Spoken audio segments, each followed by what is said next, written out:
चलिए शुरू करते हैं। सबको गुड मॉर्निंग। आगे बढ़ते हैं। यौन संचारित रोग के बारे में हम लोग का टॉपिक है आज, उसी को हम लोग देखेंगे। क्या होता है, कौन कौन सी बीमारियां आता है, क्या कारण है, कैसे इससे बचा जा सकता है, ये सारा चीज आज हम लोग को पढ़ना है।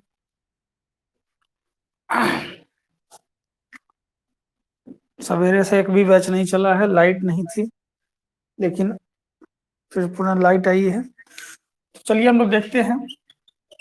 सेक्सुअली ट्रांसमिटेड डिजीज, इसी को हम लोग देख रहे हैं। सेक्सुअली ट्रांसमिटेड डिजीज, इसको हम लोग यौन संचारित रोग के नाम से जानते हैं। यौन संचारित रोग, सेक्सुअली ट्रांसमिटेड डिजीज को हम लोग यौन संचारित रोग के नाम से जानते हैं, और इसी के बारे में पढ़ना है।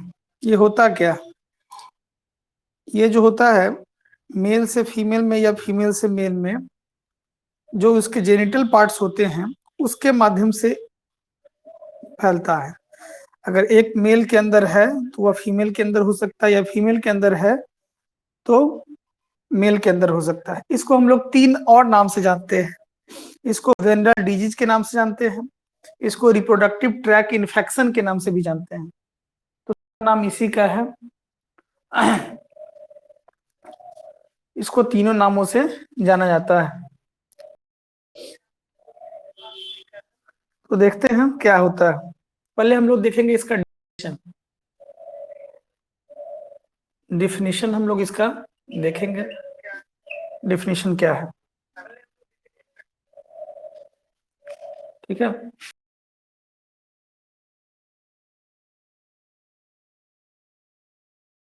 को सही कर लेते हैं।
तो हम लोग डिफिनेशन में देखते हैं यौन संचारित रोग के बारे में क्या होता है और उसी के बारे में समझते भी है।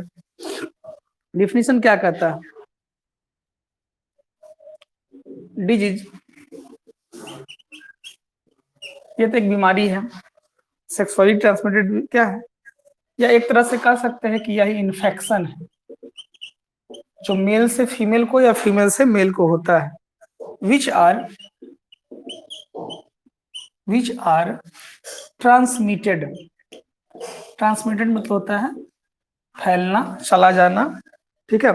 ट्रांसमिटेड थ्रू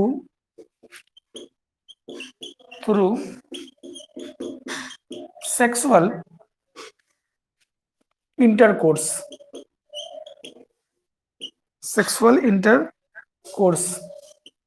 सेक्सुअल इंटरकोर्स के माध्यम से चला जाता है। और या कह सकते आर सेक्सुअली ट्रांसमिटेड डिजीज, इसको उस नाम से भी जानते हैं, सेक्सुअली ट्रांसमिटेड डिजीज, या इसी को हम लोग वेनरल डिजीज के नाम से जानते हैं, वेनरल डिजीज के नाम से भी जानते हैं, वेनरल डिजीज, या इसी को हम लोग रिप्रोडक्टिव ट्रैक इन्फेक्शन के नाम से जानते हैं। रिप्रोडक्टिव ट्रैक मतलब होता है रास्ता, तो रिप्रोडक्शन के रास्ते में होता है, इसलिए इसको हम लोग रिप्रोडक्टिव ट्रैक इन्फेक्शन के नाम से जानते हैं। शॉर्ट फॉर्म में इसको हम आरटी के नाम से जानते हैं, वेनरल डिजीज को शॉर्ट फॉर्म में वीडी के नाम से जानते हैं, ठीक है। तो इसको हम लोग इतने नामों से जानते हैं। काउजुअल किसके वजह से ये होता है? काउजुअल क्या है? काउज क्या है?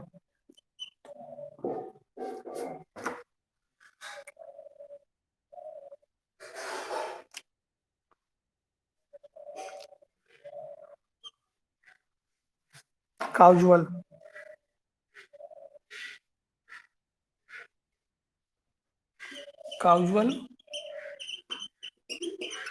ऑर्गेनिज्म्स, काउजुअल ऑर्गेनिज्म क्या होगा? काउजुअल ऑर्गेनिज्म में they cause by bacteria, virus, protozoa, chlamydia, ये सब की वजह से होता है। They caused by bacteria, virus, ठीक है, प्रोटोजोआ, कैलमीडिया, एक और है कैलमीडिया, इसी की वजह से बीमारी महिला में या पुरुष में होता है। तो ये दो चीज हो गया, डिफिनेशन हो गया और काउजुअल ऑर्गेनिज्म्स हो गया। अब हम देखेंगे कि कौन कौन सी बीमारी आता है। एग्जाम्पल देख लेते हैं, इसके अंतर्गत कौन कौन सी बीमारी आता है, उदाहरण देख लेते हैं। एग्जाम्पल ऑफ एसटीडी, एसटीडी के अंतर्गत कौन कौन सी बीमारी आता है? सबसे पहले एक बीमारी है कैलमेडेसिस, कैलामाइडेसिस,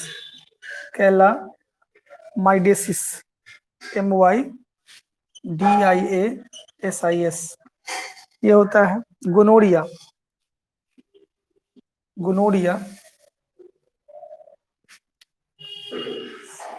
गोनोरिया होता है।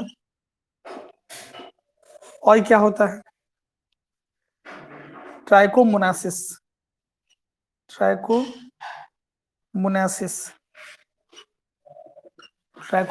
भी होता है।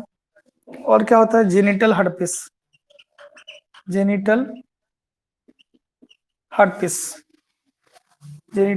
हर्प्स के नाम से भी इसको जानते हैं, जेनिटल हर्प्स। और क्या होता है? सिफिलिस, SYPHILIS, सिफिलिस, ये हो गया। और क्या होता है? Genital wart. ये ऑब्जेक्टिव का क्वेश्चन होता है कि in which of the following is sexually transmitted disease, तो आपको बताना होगा इसमें से कौन आता है। हेपेटाइटिस, अगर एक महिला को हेपेटाइटिस रहे या पुरुष को हेपेटाइटिस रहे तो महिला से पुरुष को हो सकता है और पुरुष से महिला को हो सकता है। ये जितने बीमारी है या महिला से पुरुष में या पुरुष से महिला में जनन अंगों से सेक्सुअल प्रक्रिया के माध्यम से एक दूसरे व्यक्ति में फैल जाता है। तो यह जो है डिफिनीशन है, इसको हम लोग सेक्सुअली ट्रांसमिटेड डिजीज के नाम से जानते हैं। कहा गया यह क्या है, एक डिजीज है, बीमारी है, या कहा गया यह एक इन्फेक्शन है। Which are transmitted through sexual intercourse, जो एक व्यक्ति से दूसरे व्यक्ति में सेक्सुअल इंटरकोर्स के माध्यम से चला जाता है। अगर वो महिला में वो बीमारी है तो वो पुरुष में आ जाएगा, या पुरुष में है तो महिला में। ये क्यों होता है? फीमेल अपने जनन अंगों को साफ नहीं रखती है या मेल अपने जनन अंगों को साफ नहीं रखता है, जिसके वजह से कई तरह के वायरस, प्रोटोजोआ, बैक्टीरिया इन जनन अंगों में पहुंच जाते हैं और ये शरीर को नुकसान करते हैं और इस तरह की बीमारी होता है। क्योंकि यह बीमारी लोगों को बताया नहीं जा सकता है या लोग नहीं बताना चाहते, जिसकी वजह से या डॉक्टर के पास नहीं जाते, तो इसकी वजह से ये समस्या होती है। आर सेक्सुअली ट्रांसमिटेड डिजीज, इसमें आता है वेनरल डिजीज भी कहते हैं, इसको VD भी कहते हैं, या इसी को रिप्रोडक्टिव ट्रैक इन्फेक्शन के नाम से जानते हैं। रिप्रोडक्टिव का मतलब होगा जनन, ट्रैक का मतलब हो गया रास्ता, इन्फेक्शन का मतलब हो गया प्रभाव दिखाना, तो RTI के नाम से जानते हैं। वेनरल डिजीज में इसको हम लोग VD के नाम से जानते हैं। STD को तो हम कह ही दिए हैं। अब कह रहा है कि किसके वजह से होता है, तो यह होता है बैक्टीरिया की वजह से, यह होता है वायरस की वजह से, यह होता है प्रोटोजुआ की वजह से, यह होता है कैलिमीडिया की वजह से। एग्जाम्पल क्या है? तो एग्जाम्पल में कौन कौन सा ऐसा बीमारी है जो इसमें होता है? तो इसमें क्लैमिडियसिस है, गोनोरिया है, ठीक है, बीमारी का नाम है, इस सब का हिंदी मत पूछ बैठना। ट्रेकोमोनेसिस हो गया, जेनिटल हर्पिस हो गया, सिफिलिस हो गया, जेनिटल वार्ट हो गया, हेपेटाइटिस हो गया और एड्स हो गया। ये बीमारी खास करके होती है इन सब कारणों से, ठीक है। डिफिनीशन के बाद क्या लिखा है? डिजीज लिखा है, स्पेलिंग नहीं पढ़ते हो? डिजीज,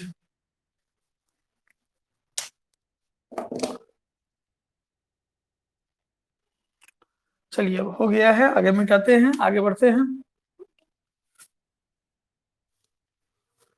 सबका हो गया तो ओके कीजिए, आगे बढ़ेंगे।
हो गया Mayuri?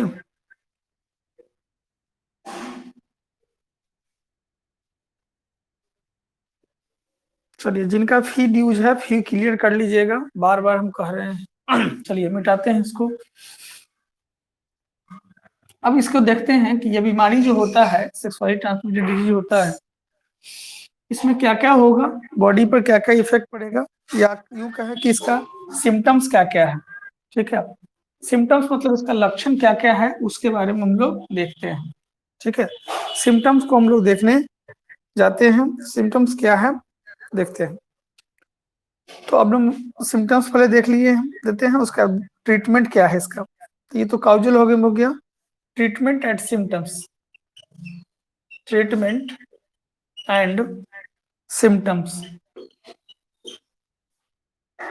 Treatment and symptoms, treatment और सिम्टम्स को देखते हैं।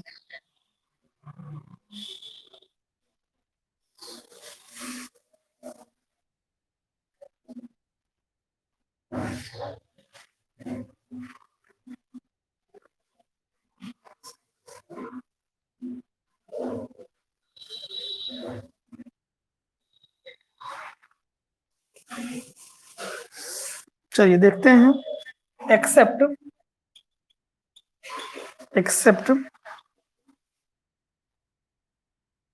हेपेटाइटिस बी को छोड़कर HIV infection and genital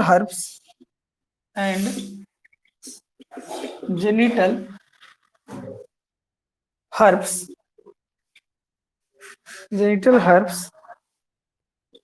other STD are completely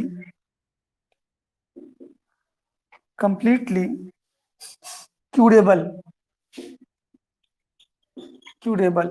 मतलब हम उसका केयर कर सकते हैं अगर पता चल जाएगा तो। इफ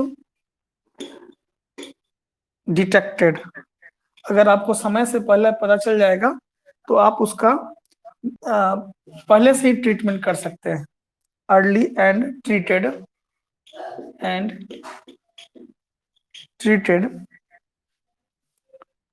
properly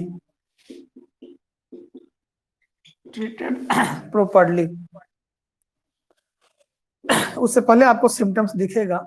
अर्ली सिम्टम्स, इससे पहले आपको लक्षण दिखेगा। Early symptoms of most of them are itching होना इसका सबसे पहला सिम्टम्स होता है। Fluid discharge, swelling, slight pain,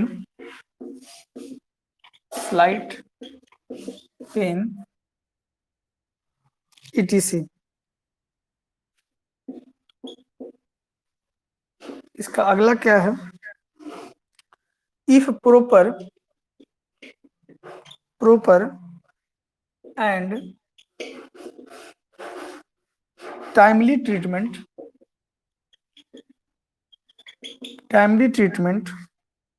is not done, it can treatment is not done, अगर समय पर ट्रीटमेंट नहीं किया गया, not done, it can lead to pelvic inflammatory disease,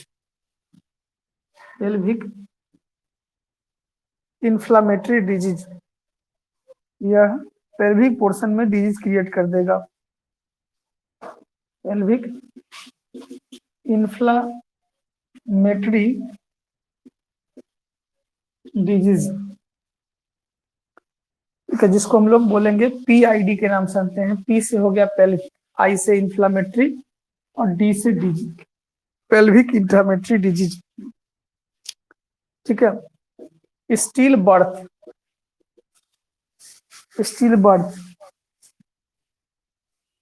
abortion, ectopic pregnancy,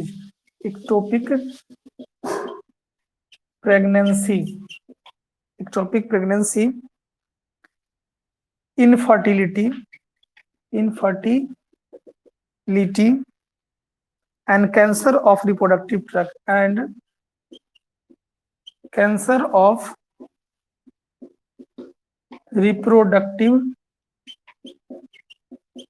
tract तो इस अंग में कैंसर का भी समस्या हो सकता है।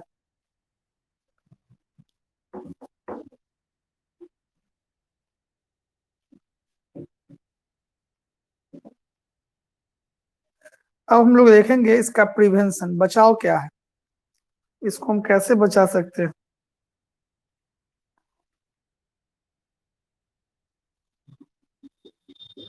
प्रिवेंशन, इसका बचाव क्या है?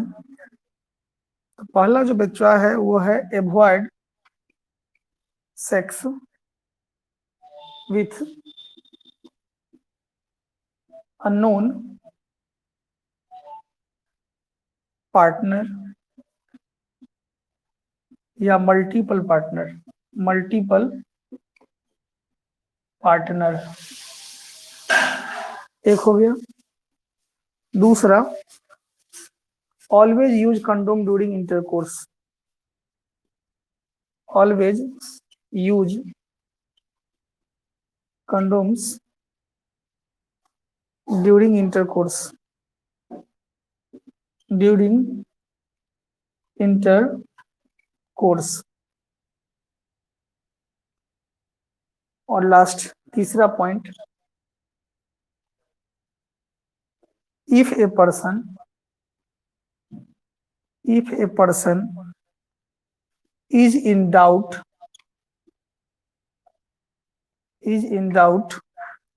must consult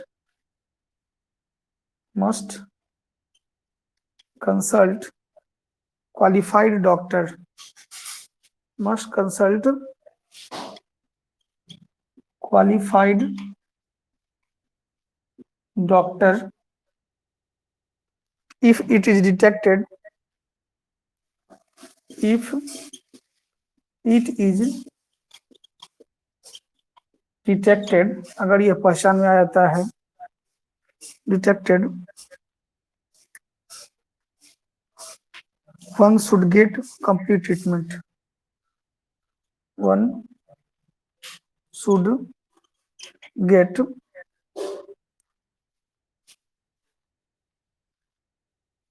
complete treatment, complete treatment, one should get complete treatment। चलिए इसको लिख लीजिए। कौन नवाब अभी आए हैं, इतना टाइमली क्यों आते हैं नवाब लोग?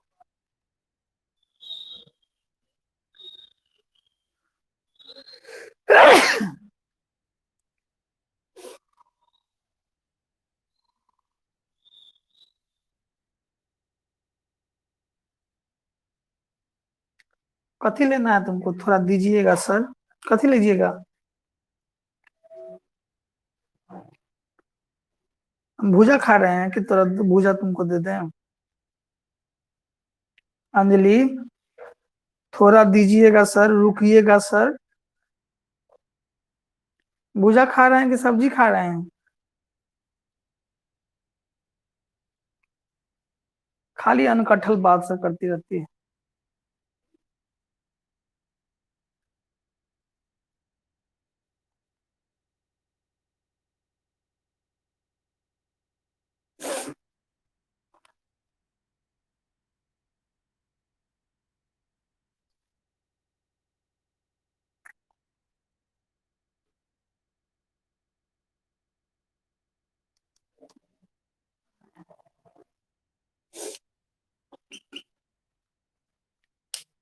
अच्छा दे देंगे, 1-2 रुपया दे देंगे, टेंशन नहीं लो।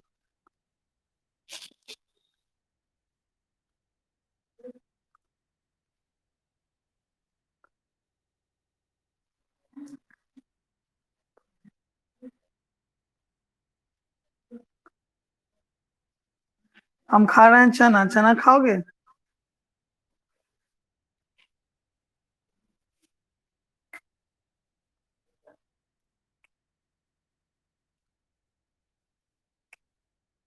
चलिए समझाते हैं इसको। कह रहा है ट्रीटमेंट, ट्रीटमेंट का मतलब होता है उपचार, और सिम्टम्स का मतलब होता है लक्षण। अगर बीमारी हो जाएगा तो उसका ट्रीटमेंट कैसे करेंगे, और सिम्टम्स मतलब इस बीमारी का लक्षण क्या होगा, इसको समझते हैं। एक्सेप्ट हेपेटाइटिस बी, मतलब हेपेटाइटिस बी को छोड़कर HIV infection and genital herpes, 3 गो बीमारी हो गया। कौन कौन? हेपेटाइटिस बी, HIV इन्फेक्शन और genital herpes. Other STD are completely curable, ये सब का इलाज नहीं है। हेपेटाइटिस बी का भी नहीं है, HIV इन्फेक्शन हो जाएगा तो भी इलाज नहीं है, और जेनिटल हर्प्स है तो भी इसका इलाज नहीं है। लेकिन STD आर कंप्लीटली क्यूरेबल, लेकिन जितने भी STD है उसका इलाज संभव है कि हो जाता है। इफ डिटेक्टेड, अगर आपको पहचान में आ गया, अर्ली एंड ट्रीटेड प्रॉपरली, तब उसको आसानी से ट्रीट किया जा सकता है प्रॉपर तरीके से। कह रहा है कि early symptoms of must of them, ठीक है, शुरुआती दौर का जो सिम्टम्स होता है, आर ईचिंग, इस दौरान क्या होता है, ईचिंग होता है, खुजली होता है, फ्लूइड डिस्चार्ज, फ्लूइड उससे लिक्विड जो है वो बाहर आते हैं, स्वेलिंग होता है मतलब दर्द होता है, और स्वेलिंग हो गया सूजन आ जाना, और स्लाइटली पेन, और थोड़ा बहुत जो है उसमें दर्द होना शुरू होता है, जो भी जेनिटल ऑर्गन होगा, चाहे वो मेल हो चाहे वो फीमेल हो, दोनों कंडीशन में।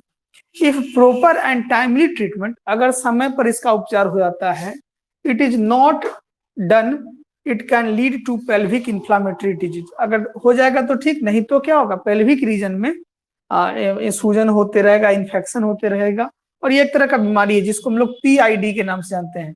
पीआईडी मतलब पेल्विक, आई से इन्फेक्शन और डी से डिजीज। स्टिल बर्थ, ठीक है, या बर्थ के टाइम में, एबॉर्शन के कंडीशन में, एक्टोपिक प्रेगनेंसी के दौरान, ठीक है, या बांझपन जैसी समस्याओं को, या कैंसर ऑफ रिप्रोडक्टिव ट्रैक हो सकता है, मतलब इन सब अंगों को में ये सारा प्रॉब्लम महिला या पुरुषों को हो सकता है, ठीक है। ये स्टिल बर्थ के बाद हो सकता है, मेल में होगा, एबॉर्शन एक्टोपिक प्रेगनेंसी फीमेल में होगा, कैंसर मेल में हो सकता है, ठीक है, इनफर्टिलिटी मेल फीमेल दोनों में हो सकता है, मतलब अगर इस ये तरह का बीमारी स्टडी आता है तो ये सारी समस्या हो जाती है। HIV का full form human, video, video भेज नहीं सकते हैं, वीडियो तुमको ऐप में रहता है, जाके डाउनलोड कर लोगे, वीडियो में हम थोड़ी लोड करते हैं, वीडियो वो अपने लोड करते रहता है, वो कहियो करेगा कहियो नहीं करता है, देख लोगे आ जाएगा तो कर लेना, ठीक है। अब क्या कर रहा है कि HIV का full human immuno defensive virus होता है HIV का फुल फॉर्म, ठीक है। कह रहा है इनफर्टिलिटी प्रिवेंशन, अभी जब पढ़ रही हो तो वीडियो भेजने का कौन जरूरत है, प्रिवेंशन की बात करेंगे। Avoid sex with unknown partner, ठीक है, जो पार्टनर को नहीं जानते हैं उस पार्टनर के साथ यौन संबंध नहीं बनाना है, या मल्टीपल सेक्स पार्टनर नहीं होने चाहिए अगर STD से बचना है तो। दूसरा है always use condom during intercourse, ठीक है, इंटरकोर्स के दौरान, जनन के दौरान हमेशा कंडोम्स का यूज किया जाता है, चाहे वो मेल कंडोम्स हो या फीमेल कंडोम। तीसरा पॉइंट होता है if a person is in doubt, जब कोई व्यक्ति क्या हो, डाउट में हो, संदेह में हो, तो मस्ट कंसल्ट क्वालिफाइड डॉक्टर, तो एक अच्छे डॉक्टर से सलाह लेना चाहिए। इफ इट इज डिटेक्टेड, अगर ये पहचान में आता है, it should get complete treatment, तब इसका पूरी तरीके से ट्रीटमेंट कराने की आवश्यकता होती है, जरूरी होती है। तो ये हो गया सेक्सुअली ट्रांसमिटेड डिजीज के बारे में, ठीक है, जिसमें हम लोग सब बात को पढ़ लिए हैं, कौन कौन चीज, definition, causal organism, treatment, symptoms, prevention, और बस यहाँ तक हो गया। ये बहाना जो है ना हमको न बनाओ, रोज रोज कहते हैं कि नेट स्लो है, काम नहीं कर रहा है, तो अपना सिम चेंज करो, जो सिम काम करता है उसे रिया मुंह सिम लो।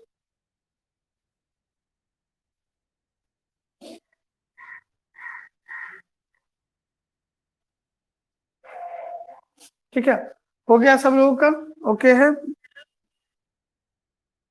मिटा दिया जाए।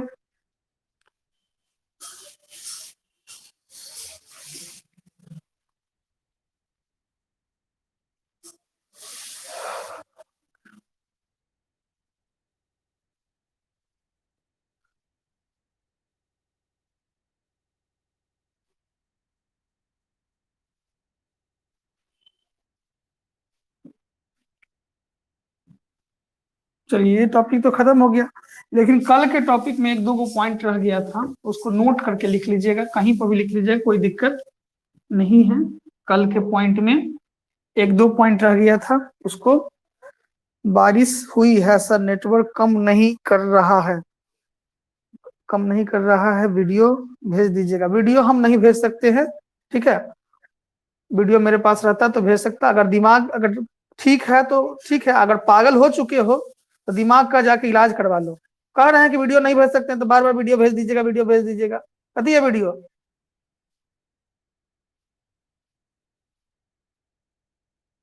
देखना है तो क्लास में देखो, रिकॉर्डिंग देखने जाके देख लोगे, वीडियो भेज दीजिएगा, नौटंकी बना दिए हैं।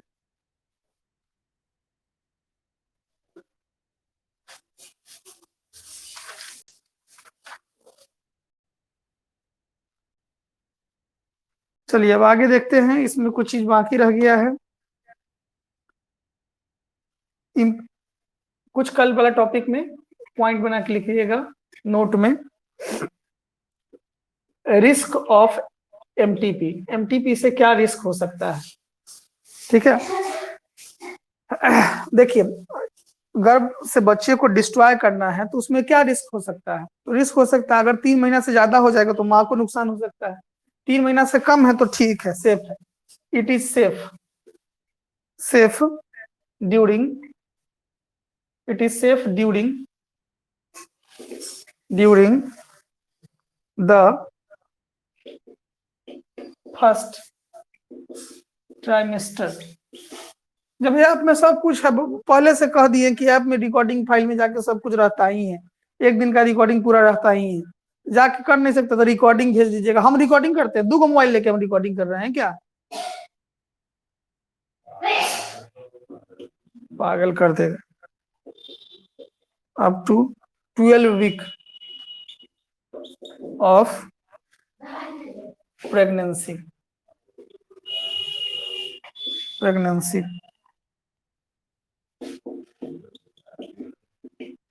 सेकेंड ट्राइमेस्टर, मतलब अगर 30 ट्राइमेस्टर का मतलब था 3 महीना, 3 महीना तक बच्चा को डिस्ट्रॉय कर दिया गया तो ठीक है, नहीं तो ठीक है। और दूसरा ट्राइमेस्टर होगा बहुत रिस्की है, आर वेरी रिस्की, ठीक है। दूसरा जो ट्राइमेस्टर होता है बहुत ज्यादा रिस्की होता है, बहुत ज्यादा नुकसानदेह होता है।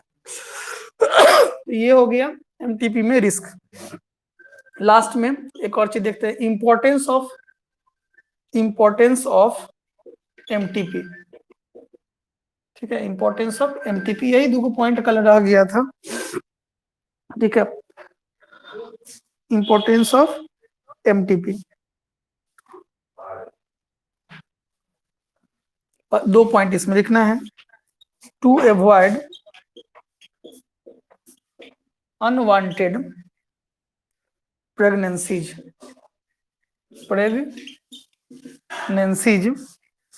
Due to casual intercourse.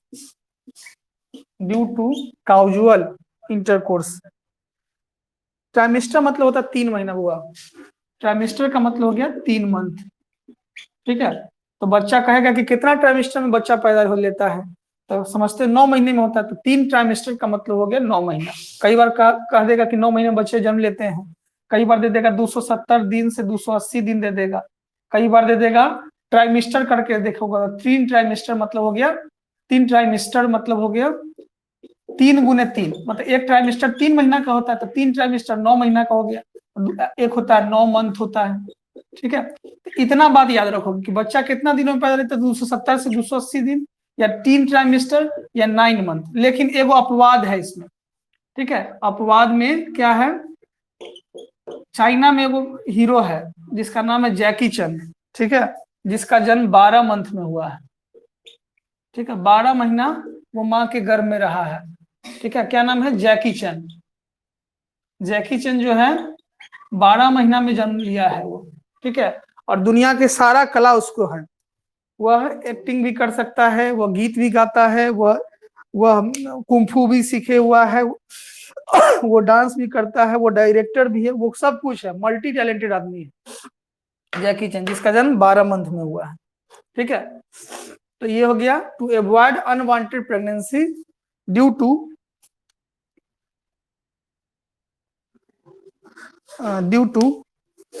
काउजुअल intercourse, due to काउजुअल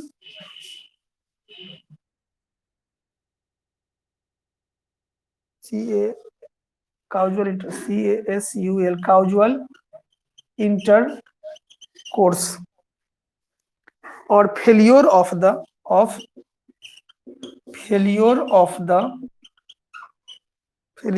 the contraceptive used during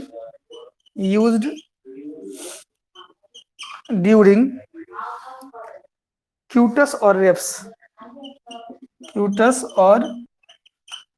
wraps, ठीक है।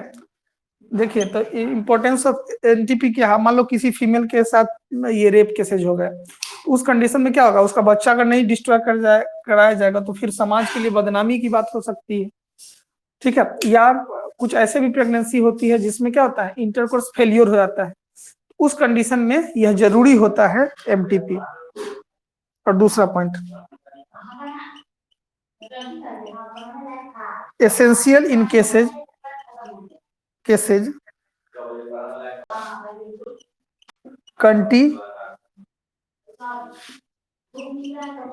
Continuation of the, net slow था, नेट काम नहीं कर रहा था, नेट नहीं काम कर रहा था, of the pregnancy could be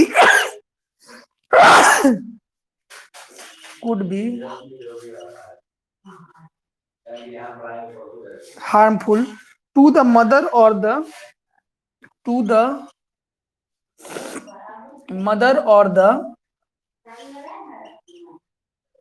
the child। चलिए इसको समझते हैं। मदर और द फ्यूटस और बोथ, मदर और द फ्यूटस करिए, घर में जो बच्चा रहता है उसको फ्यूटस कहते हैं, और बोथ। चलिए इसको समझते हैं। देखिए कह रहा है कल का कुछ टॉपिक रह गया था, उस टॉपिक को हम लोग फिर से थोड़ा सा करके उसको पूरा कर लेते हैं ताकि आधा अधूरा नहीं रहे। एमटीपी से क्या रिस्क है, तो रिस्क है। रिस्क कब है, जब माँ के गर्भ में बच्चा 3 महीना से कम का है तब आप उसको डिस्ट्रॉय कर दीजिएगा, हटा दीजिएगा तो कोई दिक्कत नहीं। लेकिन 3 महीना के बाद, तो 3 महीना के समय को हम ट्रीमेस्टर के नाम से जानते हैं, ठीक है। अब कहेगा 2 ट्रीमेस्टर मतलब 3 दूना 6 महीना, 3 ट्रीमेस्टर मतलब 3 तिहाई 9 महीना, ठीक है। तो ट्रीमेस्टर का मतलब हो गया 3 महीना। इट इज सेफ, कह रहा है क्या कि 3 मंथ में आप एमटीपी कीजिए, मतलब बच्चे को अगर डिस्ट्रॉय कीजिए तो वो सेफ माना जा सकता है। लेकिन कह रहा है कि up to 12 week of pregnancy, ठीक है, 12 वीक हो गया मतलब या तो 12 सप्ताह कहिए तो ये 3 महीने हो जाता है, और 1 ट्रीमेस्टर कहिए तो ये 3 महीना होता है, ठीक है। Second ट्रीमेस्टर abortion can very risky. अच्छा, ट्रीमेस्टर में तो अगर सप्ताह में पूछ दिया जाएगा कितना सप्ताह में बच्चा जन्म ले लेता है तो अब क्या कहिएगा, तो उस तरह से एक मंथ में 4 गो होता है, तो 9 चौका 36 मंथ भी आप कह सकते हैं। देखिए ऑब्जेक्टिव कितना तरीके से बन सकता है, या तो कहेगा कि बच्चा कितना मंथ में जन्म लेता है, तब कहिएगा 36 मंथ में, एक मंथ में 4 सप्ताह लगभग, तो लगभग मोटा मोटी तौर पे 36 सप्ताह में बच्चा पूरी तरीके से तैयार हो जाता है, ठीक है। तो 36 सप्ताह बोलिए, ठीक है। 37 सप्ताह रहेगा तो आप टिक मार सकते हैं, क्योंकि कोई महीना 31 का भी होता है, ठीक है। लेकिन सप्ताह में तो 7 ही दिन होता है, किसी मंथ में 30 दिन भी होता है, तो ये चीज कर सकते हैं। 36 अगर देता है तो कर लीजिएगा, 35 रहेगा तो इसी के आसपास में देता है। 270 से 280 दिन कहेगा तो यो मान लीजिएगा। 3 ट्रीमेस्टर कह रहा है, 3 ट्रीमेस्टर का मतलब समझ रहे हैं, 3 ट्रीमेस्टर का मतलब हो गया 3 मंथ हो गया और 9 मंथ हो गया। तो ये चारों ऑप्शन में कभी कभी आपको दे सकता है कि बच्चा कितना दिन में जन्म लेता है,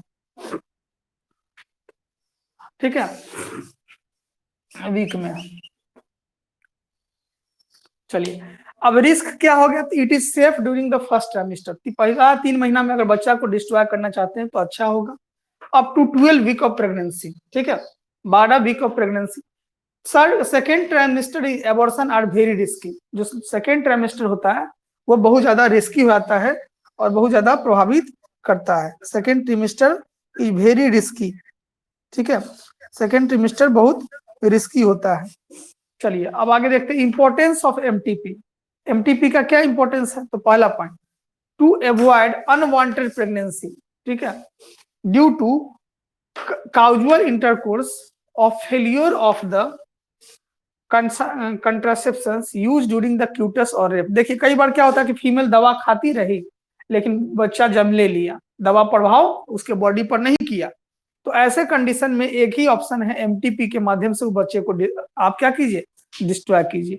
इसलिए उस कंडीशन में एमटीपी की जरूरत पड़ जाता है कि दवा कई बार आपको फेल कर गया, या जो कंट्रासेप्टिव का यूज किए वो कंट्रासेप्टिव फेल कर गया, उस कंडीशन में एमटीपी जरूरी हो जाता है।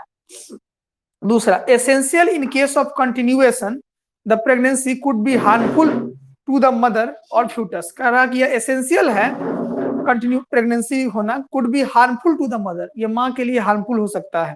ठीक है, किस कंडीशन में, या बच्चे के लिए भी हार्मफुल हो सकता है। ठीक है, अगर लगातार प्रेगनेंसी को आप डिस्ट्रॉय करते रहे तो उस कंडीशन में वह माँ और बच्चा दोनों के लिए हानिकारक हो जाएगा। इसलिए एमटीपी भी कई बार नुकसान कर देता है।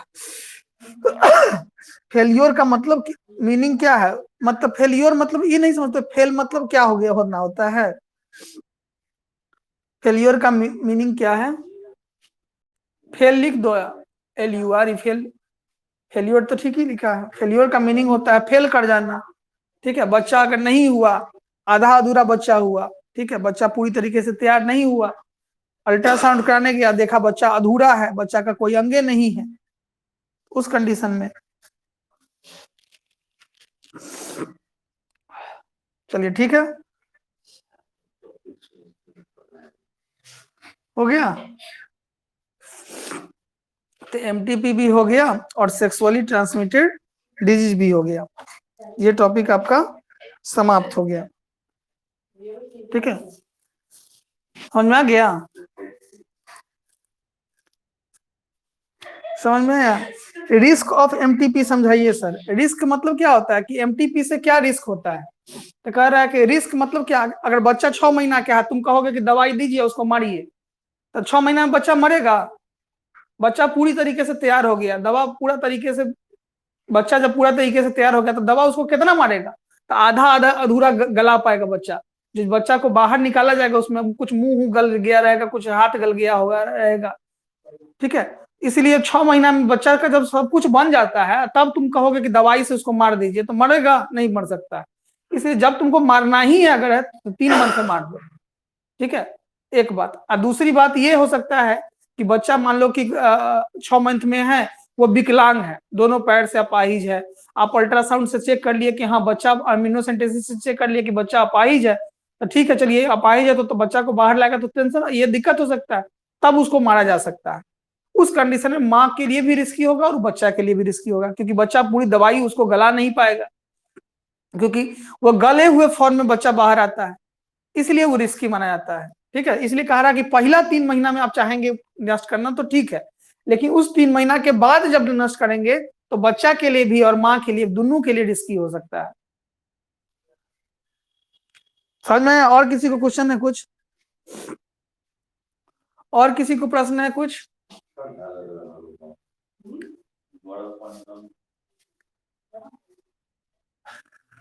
और किसी को कुछ पूछना है? नहीं, ठीक है। चलिए अब अगला टॉपिक है इनफर्टिलिटी। ठीक है, अगला टॉपिक है इनफर्टिलिटी। चलो इनफर्टिलिटी अभी नहीं देखेंगे, नहीं तो दोनों हो जाएगा घौच पौच। आज हम क्वेश्चन देंगे, ध्यान रखें, आज हम क्वेश्चन देने जा रहे हैं।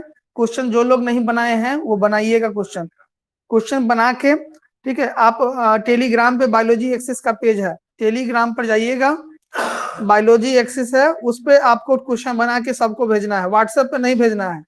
टेलीग्राम डाउनलोड कर लीजिएगा, उसमें बायोलॉजी एक्सिस सर्च कीजिएगा और उस पर भेजिएगा। ठीक है, टेलीग्राम पहले सर्च कीजिएगा, उसमें बायोलॉजी खुल जाने के बाद टेलीग्राम पर बायोलॉजी एक्सिस चैनल मिलेगा, उसको सब्सक्राइब कीजिएगा और बना के उसी पर सबको भेजना है।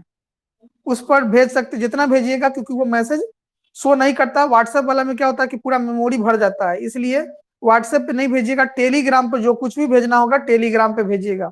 ठीक है, बायोलॉजी एक्सिस के, ठीक है, टेलीग्राम पे जो भी व्यक्ति को भेजना होगा बना बना के वहां आप भेज सकते हैं। और आज से हम आप चेक करेंगे सबका बैठ के। ठीक है, तो आज से हम क्वेश्चन देने जा रहे हैं इस चैप्टर का। इस चैप्टर का अब तक हमने क्वेश्चन नहीं दिया है। ठीक है, रोहित कुमार आपका फी पेमेंट है, फी पेमेंट कीजिए टाइम टू टाइम। बाकी जैनीस हो गया, उसका फी पेमेंट बाकी है। तौफिक हो गया, फी पेमेंट बाकी है। जिनका बाकी है हमको सब याद है। ठीक है, हम पूरा डायरी लेके बैठे रहते हैं भर दिन, इसलिए देख लीजिए। जिनको दिक्कत है उसके लिए कोई बात नहीं है, पढ़िए, कोई दिक्कत नहीं है, पढ़िए, लेकिन दिक्कत जब नहीं हो तो आप कर लीजिए, क्योंकि ऐप का भी सिस्टम है। ऐप भी बार बार वार्निंग करते रहता है कि ये स्टूडेंट नहीं दिया, ये स्टूडेंट नहीं दिया है, तो अब मैसेज आते रहता है। तो चलिए अगले दिन के क्लास में हम लोग देखेंगे इनफर्टिलिटी, जिसको बोलते हैं बांझपन, और उसके क्या क्या तरीका है किस किस तरीके से बच्चे को जन्म दिया जा सकता है, उसी को देखने जा रहे हैं, इनफर्टिलिटी के बारे में। तो कल का हम लोग का बहुत इंपॉर्टेंट टॉपिक रहेगा इम्पोर्टेंट। लेकिन ईद कब है, ये बात कंफर्म कर दीजिए। कामरान, नजरान, तौफीक, कल है या परसों है, डेट बताइए। फ्राइडे को है, तो कल क्लास रहना चाहिए ना, कल क्लास रहेगा, कल क्लास रहने देते हैं तो एक टॉपिक खत्म कर देंगे, इनफर्टिलिटी। चलिए ठीक है। हाँ, 14 को खाली बंद करेंगे, कोई दिक्कत नहीं है, 14 को बंद किया जाएगा। कल हम लोग क्लास लेंगे और इनफर्टिलिटी की शुरुआत कर देंगे। इनफर्टिलिटी चैप्टर हो जाएगा। इस चैप्टर में बस 2 दिन का आप टाइम दे दीजिए, 2 दिन में ये चैप्टर खत्म हो जाएगा, 2 दिन मात्र, कल और कल के बाद एक और दिन, बस उसके बाद ये चैप्टर खत्म हो जाएगा। हम लोग का 5वां चैप्टर में प्रवेश कर जाएंगे। स्पीड पूरा है, ऑनलाइन में देख रहे हो कि स्पीड, चूंकि इसमें बैठने का झंझट नहीं है, तुरंत लिखिए तुरंत शुरू कीजिए, तो इसमें मेहनत भी ज्यादा है और टाइम पर खत्म भी हो जाएगा सिलेबस। हम गारंटेड कहे थे उस समय में कि नवंबर में हम खत्म कर देंगे, 17 नवंबर को, और आज भी हम कह रहे हैं कि 17 नवंबर को खत्म करेंगे, चाहे वो आपदा पड़े, ओला पड़े, गोला पड़े, बारूद हो, कुछ भी हो, बम विस्फोट हो, पाकिस्तान बम गिरा दे, फिर भी खत्म होगा टाइम पर। ठीक है, इसलिए आज का कक्षा यहीं पर समाप्त करते हैं, अगले दिन हम लोग पुनः मिलते हैं। ठीक है, सबको बाय बाय। ठीक है, घर पे रहिए, सुरक्षित रहिए, अच्छा अच्छा भोजन खाइए, बना बनाया। चलिए लीव हो जाइए, जल्दी जल्दी लीव हो जाइए, तो आप लोग लीव हो जाइए, लीव हो जाइए। कामरान, जो भी बात है हमको पर्सनली फोन करके बतिया लोगे, अभी लीव हो। रख दी ना इधर,